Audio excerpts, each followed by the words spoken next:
I'd like to talk to you guys about how it was so different shooting this movie, different than any other production, and specifically probably as an effect of Drake's directing style. Yeah, this was a wonderful time working with Drake on this movie because his approach to how he crafts his movies is very much freeing for you as an actor. You don't have to hit certain beats or stick to a script. You're kind of allowed to explore and be honest and truthful, and that's a wonderful thing.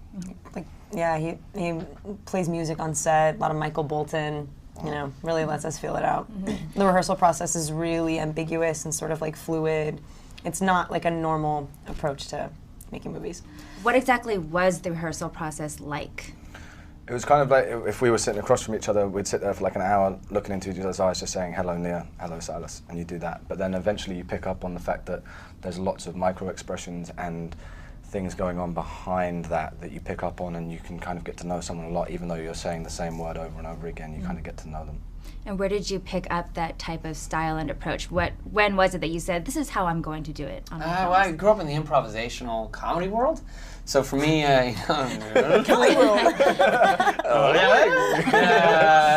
No, I mean, That's cute. I grew up in the improvisational comedy world. Shut up. Fucking wow. I grew up in the improv world, and Jesus fucking Christ. Jesus, like fucking Michael Bolton song. It's like when you're in class, right, and someone has to give a presentation, but they always talk up. No, I mean, growing up in the improv world, it was really cool sort of learning and experimenting with different techniques and different exercises, and for this, it was really about stripping down Nia and Silas and starting them over. So they essentially had to start from scratch and then come to where they are, as opposed to the other way around, which is how you normally do movies. I thought it was so interesting that when you're switched on, you can improvise, but when you're switched off, you cannot. So what made that decision? I mean, it's all about restraint, essentially. I mean, you know, especially Nia's character, she's exhibiting so much restraint, and Silas is starting to understand that he doesn't even know what restraint is. You know, I mean, essentially, you know, the form had to follow the function, so the structure of how we made the film really followed the arcs of the characters. And sometimes you would have 30-minute takes. Did that feel like 30 minutes, or would the 30 minutes go by really fast? Usually really fast. There was this one scene on the roof of a building that was, it had no form. It was really just like the idea of spending time together in a given period. It was a poem you wrote. Yeah. Oh. Honestly, I don't know how many minutes were on those files, but we were finished and you were like, okay, you guys stop. And we shot till the sunset. We shot like, you know, with half an hour left of sunlight, and we just shot until it ended. Genuinely I've never done that. Christian Bale was great in that scene. Cut him out of the film. Yeah, it was wonderful, Nia. Yeah, it was really about sort of like letting them explore the characters individually. You know, I mean, it's like, you know, the last thing you want to do when you're having characters that are finding themselves is kind of get in the way of that process. So you do a lot of things like that where, you know, it wasn't in the script, but it ended up in the film, and it's really beautiful because of that, because it really is honest.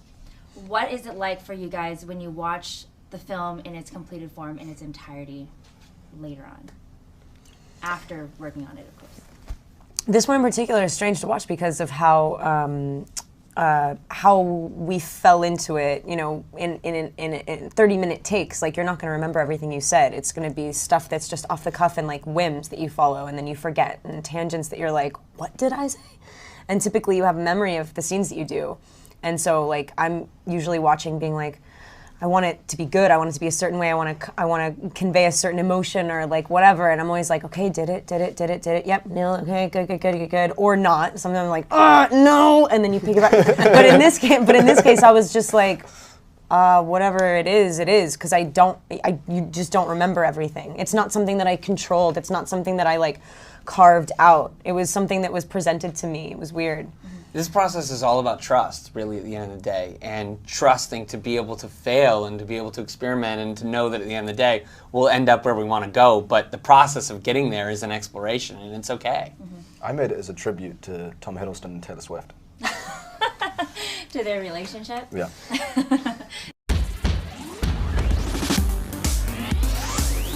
Made in Hollywood. Hey guys, thank you for watching this video. Don't forget to subscribe to our channel, Made in Hollywood TV. Let us know what you think in the comment section below, and for the next awesome video, click right here. click in that box right there, super easy.